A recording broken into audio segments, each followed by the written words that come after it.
Esther woke up before sunrise that Saturday. The silence in the house was the same as always, a silence filled with echoes from other times. She sat on the edge of the bed, still wearing the old slippers her daughter had given her last Christmas. The room was small, but it held what remained of her identity. A black and white photograph of her wedding to Joachim, a dark rosary hanging on the headboard, and a patchwork quilt she had sewn herself during her first pregnancy. At 78 years old, she was no longer the agile woman who used to walk around the neighborhood bringing cake to neighbors or leading the novena prayers at church. Her body, now slower, carried the weight of an entire life, not just in her joints, but in her memories. In recent days, something had been consuming her inside, a decision that seemed simple in the eyes of others, but caused her deep, invisible pain. Selling the house and moving in with her daughter. Just thinking about it made a knot form in her chest. To some, it was just a roof. To her, it was the temple of all she had ever been. In the kitchen, the aroma of coffee began to spread, blending with the scent of old wood that had seeped into the walls.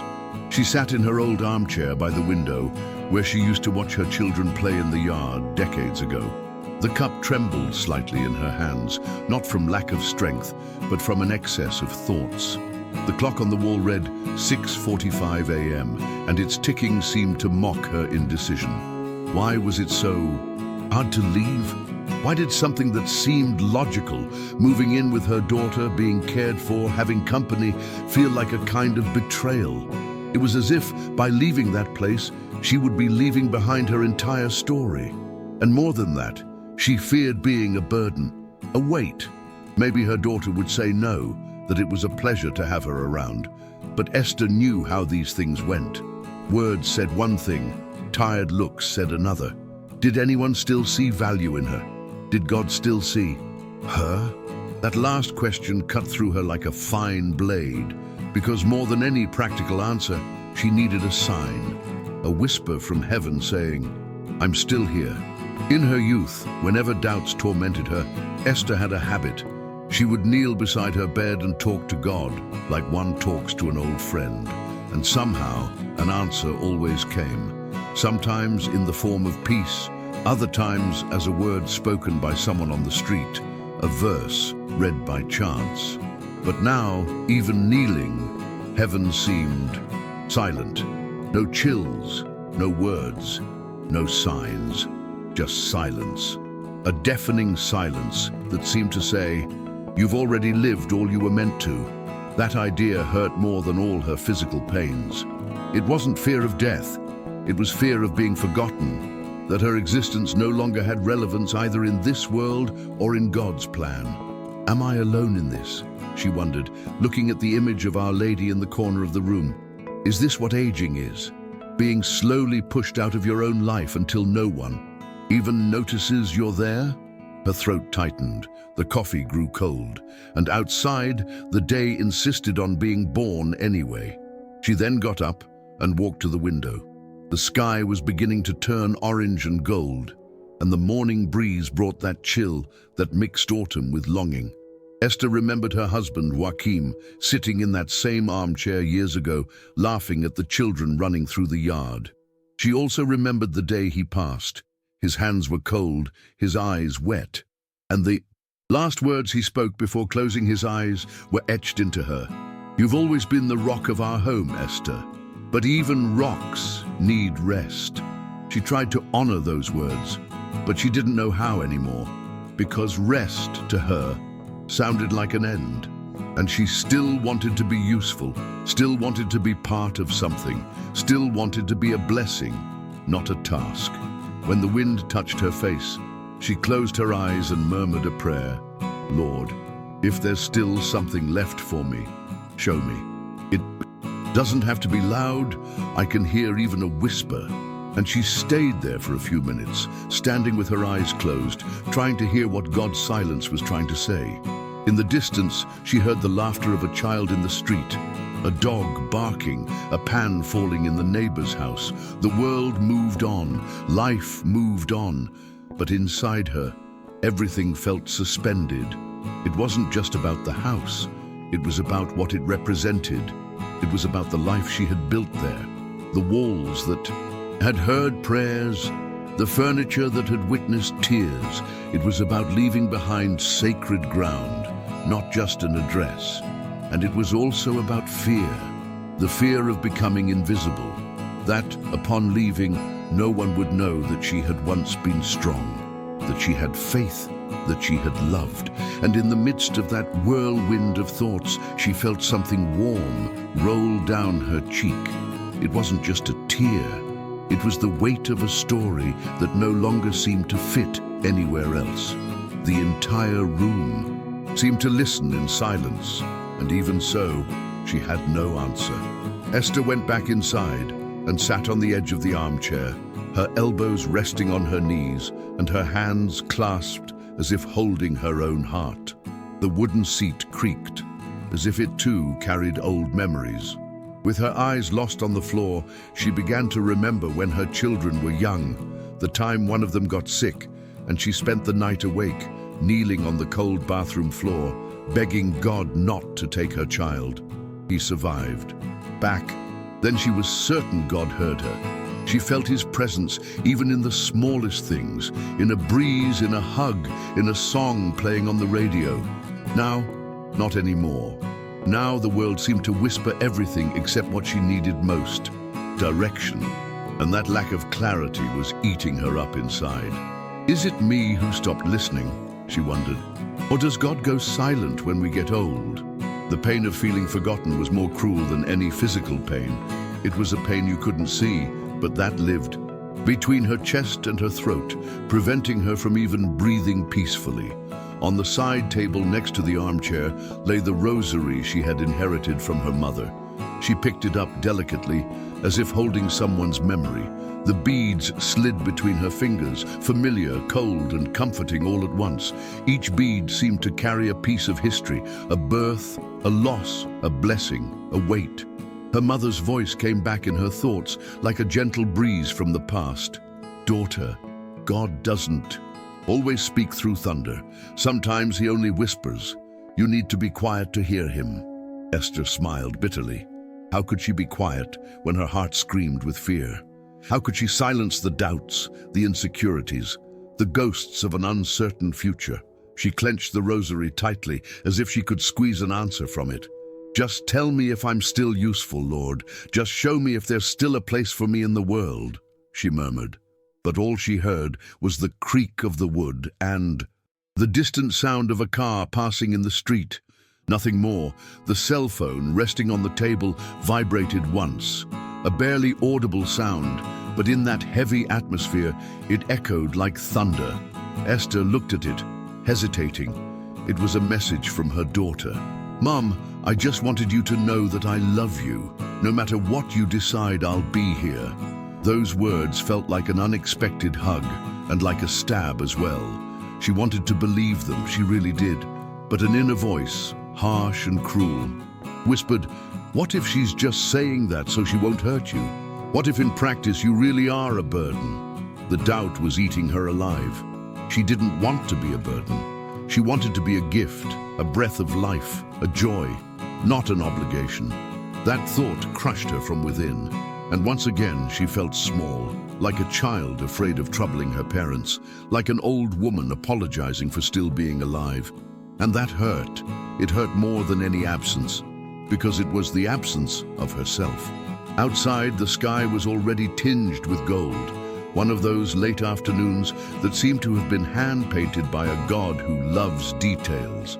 Esther approached the window and watched the trees swaying softly, cradled by the wind. The world was so beautiful, and she so broken inside. Why did you bring me this far if it was just to feel so alone? She asked quietly, almost in a whisper. She felt she needed a sign, anything, but at the same time, she felt ashamed to beg. After all, how many people were going through greater pain? She still had a home, food, family, and even so there was this hole in her chest, a void that no logic could fill. Because it wasn't about what was missing on the outside, it was about what seemed to have been lost inside. The connection with God, the certainty that there was still purpose, and that lack of certainty was what destroyed her the most. Then, without realizing it, her knees bent. She fell to the ground with a sigh, not from weakness of body, but from surrender of soul. There, on the cold living room floor, with her forehead nearly touching the ground, she cried silently. A cry without sobs, without sound, only tears. And between one shallow breath and another she murmured, "I'm still here, Lord. Don't give up on me." There was no more resistance, no pride, no image to uphold. She was just a tired woman who once had been strong, but now only wanted to know if she was still seen by the one who always promised not to abandon his own. And there, in that moment of total surrender, something stirred inside her. Not a voice, not an answer, but a presence. Something warm, subtle, gentle, something that didn't come from the outside. It was as if the silence itself had changed texture. It was no longer empty, it was full of something she couldn't name, but that perhaps was God. She remained there on the floor for a few more minutes, in no hurry to get up. It was as if, for the first time in days, time had stopped pushing her forward. Her heart still felt heavy, but now there was something new, a thread of hope, almost imperceptible, but present. When she finally opened her eyes, she saw the glow of the evening filtering through the curtains, casting golden patterns on the living room floor. She took a deep breath. It wasn't a clear answer, it wasn't a magical solution, but it wasn't the same silence as before either. It was a different kind of silence, the kind that listens, that embraces, that comforts. With effort, she stood up, leaning on the edge of the chair, feeling her body weigh her down, but not her soul. She took a few steps to the table, picked up the rosary, and placed it back in its place, reverently. And when she looked at the cell phone again, the screen lit up with a new call. It was her granddaughter. The girl's voice on the other end of the line sounded like a ray of sunlight breaking through the clouds. "Grandma, I don't know why, but I had this strong urge to call you right now." Esther didn't say anything at first. She just listened. "I just wanted to say that I love you very much, and that you are one of the strongest and most inspiring people I know." The words cut through the layers of her exhaustion like balm. "God has something beautiful prepared for you, Grandma. I feel it." That was it. That was what she needed to hear. It was the sign, not a grand cinematic one, but a true, intimate, human sign. When she hung up the phone, her hands were still trembling, but not from weakness, from emotion. She leaned against the living room wall and cried again, but now it was a different kind of crying. It wasn't despair, it was relief, of someone who knows they are loved, of someone who finally feels seen. That night she went to bed early. First, she took her bath calmly, put on a clean nightgown, rubbed cream on her feet, as she did when she felt at peace. Lying down, she looked at the ceiling and said softly, "Thank you, Lord." Not for a specific answer, but for reminding me that I'm still in your eyes. She didn't pray long, as she usually did. There was no need. The silence of that night was already enough of a prayer. In the morning, the sun entered through the window without asking permission, filling the room with light. Esther stretched as she hadn't in a long time. She had her coffee slowly, with pleasure, and even felt like opening the window to see the little birds in the yard. When her daughter arrived a few hours later, she found a different mother, lighter, more certain. "Mom, are you okay?" she asked gently. Esther held her hands and replied with tearful eyes, "I am, and I've made a decision." Her daughter sat down beside her, almost holding her breath. Esther took a deep breath and with a soft smile said, "I want to go live with you, but not because I have to, because I want to. Because being with you is living, and I want to live, not just go on existing." Her daughter couldn't hold back the tears. She hugged her mother, tightly, as if holding onto a miracle. In that moment, there was no guilt, no doubt, no fear. There was reconnection. Esther understood for the first time that letting go wasn't giving up. It was trusting that God writes new beginnings even when we think the book of life is already closing. She wasn't losing her house. She was taking with her what truly mattered, the stories, the memories, the love. In the days that followed, Esther experienced something she hadn't felt in a long time: lightness. Packing her belongings no longer felt like mourning. It became a ritual of celebration. Every item packed carried a memory, yes, but also gratitude. When she touched the side of the door where she had marked her children's heights with a pencil years ago, she smiled. It was as if she was saying, "Thank you for everything." The scent of the wood, the sound of the floorboards, even the creak of the bathroom door, all of that now lived inside her, and no one could ever take it away. When she arrived at her new home, she was welcomed with hugs, laughter, and a table set with cake and coffee. And for the first time, she didn't feel like a burden or a favor being tolerated. She felt like she belonged, important, essential. With time, Esther's new routine settled into her like a warm cup of tea in cold hands. The change, which had once seemed like a kind of renunciation of her identity, became an opportunity to breathe new air without giving up who she was. Mornings with her daughter tasted like a blessing. Freshly brewed coffee, toasted bread with butter, and most importantly, conversations that had once been rare. About the past, about life, about the dreams that still lived inside her.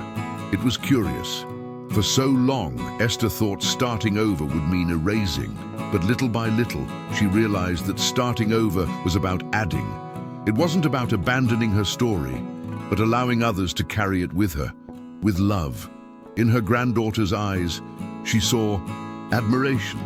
In her daughter's careful touch, she found welcome, and in her own reflection, she once again saw a woman who was alive, present, loved. As the days went by, small details began to mean so much.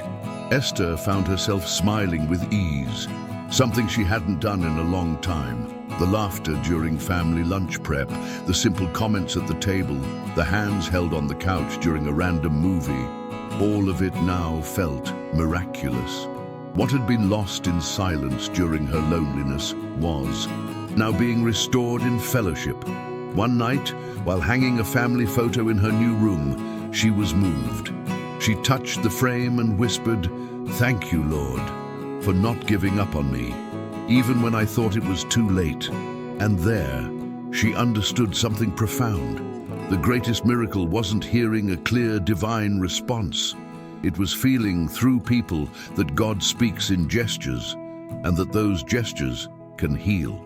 On a Sunday afternoon, sitting on the porch with her granddaughter, Esther watched a group of birds land in a tree in the yard. She observed the back and forth of the little creatures with an almost childlike wonder. She smiled. "Did you know there's a verse in the Bible that says, 'Not even a sparrow falls without God seeing it'?" she said to her granddaughter. The girl nodded, and for a moment the two of them sat in silence. But this time, it wasn't a heavy silence. It was a full silence. Esther closed her eyes and took a deep breath. The air felt lighter, her soul calmer. Peace was not the absence of problems, it was the presence of meaning. And she had found it again, not in a sermon, not in a spectacular healing, but in the simplicity of a home, of a touch, of a voice that says, "I'm here with you, no matter what." That night, before going to sleep, Esther sat at her bedside table and opened a small, old notebook she had brought from her previous home. It was her journal, one she hadn't written in for years. She picked up the pen slowly, like someone resuming a sacred ritual, and wrote her words with a new calm. "Today, for the first time in a long while, I felt that I am exactly where I'm meant to be. I understood that God never stopped loving me. He was just teaching me to trust without seeing. He didn't abandon the boat. He was just teaching me how to navigate in the dark." She closed the notebook, placed it back in the drawer, turned off the lamp, and lay down with a peaceful heart. It wasn't just the end of a day. It was the beginning of a new time, A time where starting over didn't mean going back to the beginning, but moving forward, with purpose, with faith, with surrender. The next day, as the sun shyly rose through the slats of the window, Esther woke with a feeling she could barely remember the name of: lightness. She got up slowly, went to the kitchen and made her own coffee. There was no rush anymore, nor that dull anxiety she had carried on her shoulders for so long. She sat at the table with her daughter and gave thanks for one more day. And there, while breaking bread and listening to her granddaughter's stories about school, she finally understood what God's silence had been trying to teach her all along. To trust is to walk without a map, to keep going even without seeing the whole road. God had never left her alone. He had only been waiting for her to stop trying to control the path and simply allow herself to be guided. What had seemed like an ending, the move, the surrender, the letting go, was, in truth, the beginning of a new page written with love. And Esther at last was ready to live it. And you? Have you ever felt like Esther, sitting in silence, waiting for an answer from God? Share your story in the comments. What was the moment when you had to trust, even without understanding? Your experience might inspire someone who is going through that very same thing right now.